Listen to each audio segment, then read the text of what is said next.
Good evening, everyone. Think Harder here. You want to know what 9 days straight of watching SWJ and feminist video will do to you? It will just drive you insane. I think in Canada and United States, kids these days have it way too easy. Seriously, like the shitload amount of easiness that they have, it's like they're kindergarten kids going back to kindergarten. Safe space. Seriously. When I was in high school, my only safe space was the library because bully wouldn't go there, and I was a scrawny small kid back in the school. But they're adult, 18-year-old plus adult that are going to college and university. And this, what I'm saying, apply to United States and Canada, because these video, they're from American kids and Canadian kids. And believe me, the Canadian kids are way more violent than the American one. Wow. It's let's become something and don't let anyone tell us differently. I say, if you want to become something and don't let anyone tell you differently, become a skinhead or a Nazi, a real racist Nazi, or an activist, not the good kind. So if you want to act that way, become one of these three things. Because if you're in college or university, you're supposed to go there to learn and study, to learn a trade and become an active member of society, not a kid, a 6-year-old kid that's gonna whine and cry at the first thing that they get offended at. Seriously. And when I hear these people like they're getting triggered by anything, it's just like absolutely, it just obliterates me. It's just blow my mind, literally. And also, yeah, some of them, I'm calling them the SWJ and the feminist, are YouTubers, and they don't work. Top of all, they don't work. They don't contribute to society, and under any form of fashion. It's like, yeah, don't pinpoint me because I'm starting to work tomorrow. Ha! Lucky me. Well, it's a slap on the wrist because I'm going back to minimum salary. But hey, better that than nothing. But like I say, these YouTubers and these people, they are unemployed. Some of them live at home with their parents, which is nothing wrong with that. Enjoy the time being. And they live on welfare. And they're on YouTube at the same time. And they're getting paid on YouTube. Some of them, they have over 500,000 viewers and they earn a lot of money. So that tells me two things.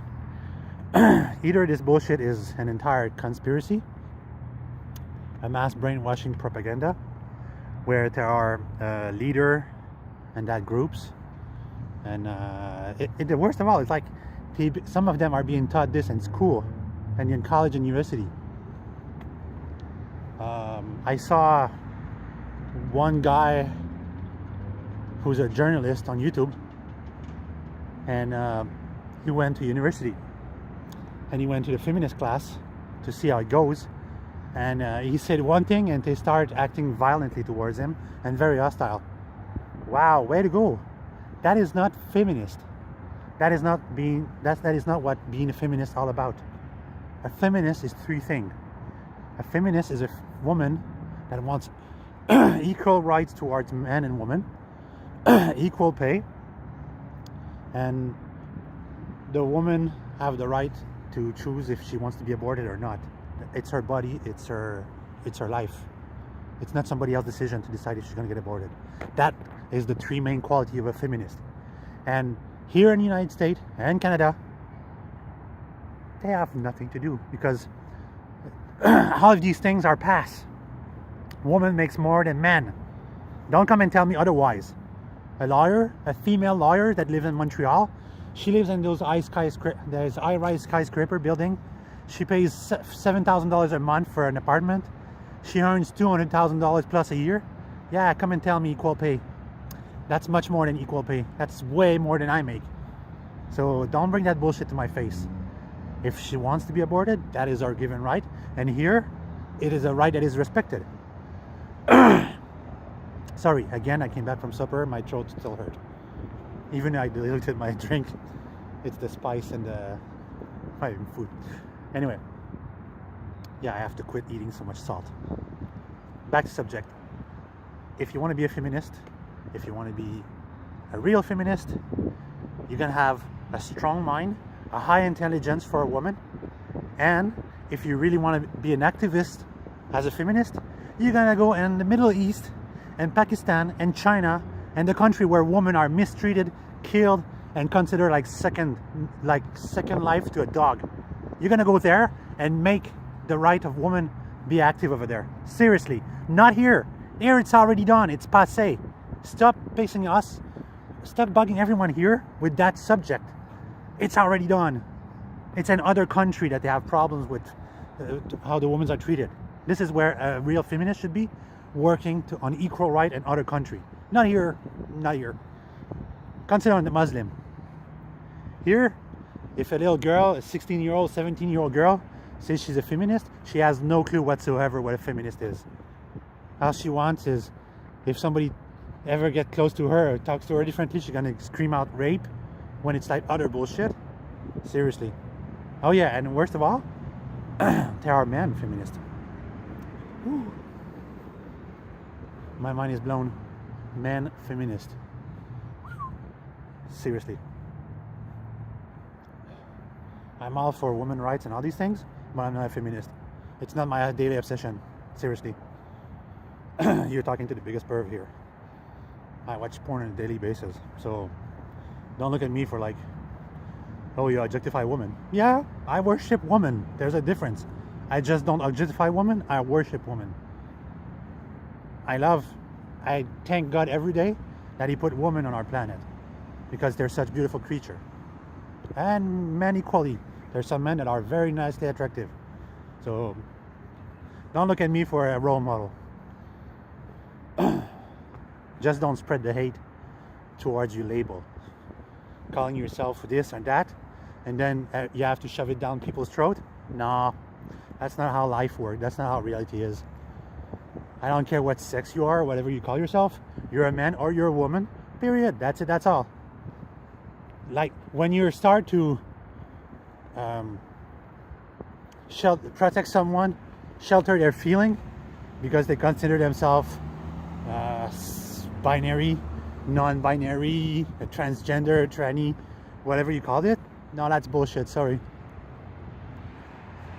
It's like calling it somebody that's a drug addict, and you say like, "Oh, poor boo boo, you're a drug addict. Life was hard on you. You're taking drugs." But he lives in the basement of his parents. He has a monthly income on welfare, and he spent all his welfare, doesn't pay rent, on drugs. Oh, poor boo boo. Nope, sorry. That's a weakling in my eyes. Sorry, I was trained really hard in my life, and I don't shelter and nurture anyone. Life is hard. Deal with it. It's the same reality for everyone. If it's too hard for you to deal with life, I'm sorry, that's life. That's how it is. That's how it always will be. Nothing is easy unless you're fortunate enough to be born in a rich family. But after a while, it gets really boring being rich. Trust me. It's like you always say, like, when you're poor, oh, I would love to be rich. I wouldn't have to deal with this and that. Trust me, after 3 months of being rich, you would be so bored, you wouldn't know what to do. 3 months, that's too short. Let's say 9 months. 9 months of having everything you want. You don't have to work for it. No. Here we have something called La Grande Vie. It's a lottery. That if you win $1,000 every day. I wouldn't know. I would not know what to do with $1,000 every day. I would be happy with just $1,000 a week. That would be plenty sufficient for me. $1,000 a day. I think if I was fortunate enough to win this, every day I think I would probably go to Montreal pick up 10, 15 random homeless people and go buy them stuff.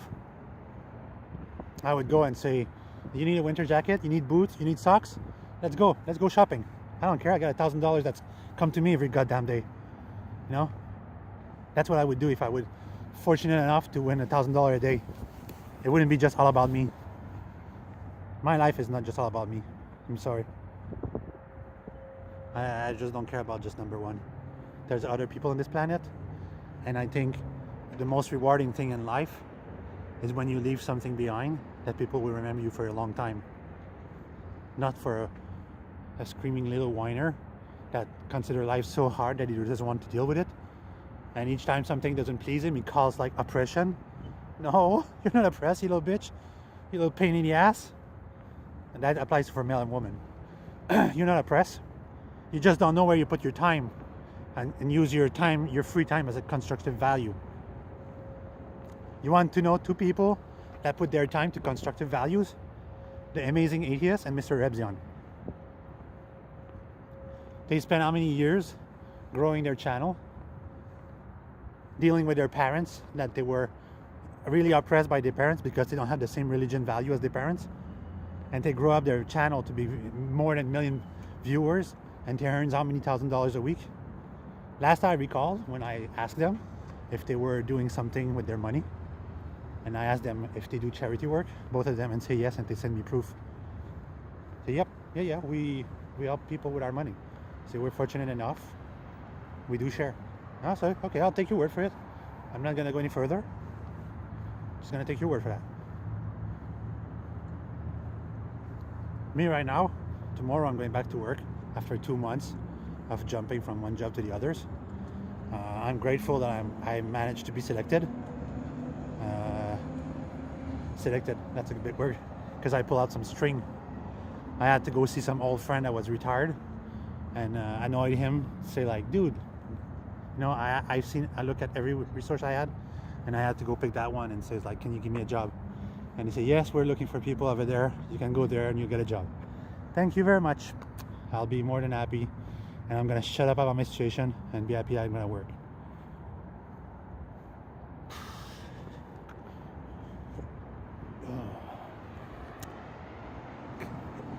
KFC is always delicious going down, but it's always awful staying in. I should purge myself after every meal. It's like, that was very good. Now let's take it out. Blah. No, I'm sorry. I don't mind having some fat on me. Keeps me warm in winter. Anyway, I'm gonna enjoy my situation while I have it. And if this channel can ever grow and the viewer counts go up, there's gonna be more content.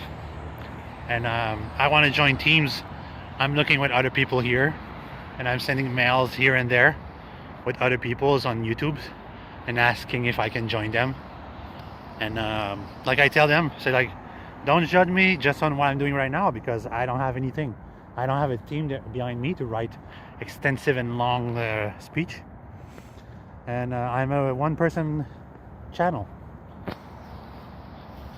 A lot of people on YouTube, they have an entire script team that write for them, to do research for them. This is when you start making like $6,000-7,000 a month or plus. Alex Jones channels probably reach more than $100,000 a month. I don't know if you ever seen Alex Jones' personal life, where he lives, but he doesn't drive a Toyota Corolla, and he doesn't live in a 4.5 apartment in the basement. But Alex Jones dedicated his life to InfoWar, to his channel, to informing people, and he risked his life multiple times. He's my age, about probably shorter than I am, just as big. Impressive man, impressive voice. I just love his voice. It's he would make an excellent drill sergeant. He's such a good motivational speaker. I just love the rage in him. But he's a good Christian. he loves humanity and he doesn't want people to fall. He doesn't want to see society fall to all the bullshit that goes around. How can you not love a guy like this? Seriously. Anyway, 15 minutes. That's it. I'll see you guys tomorrow.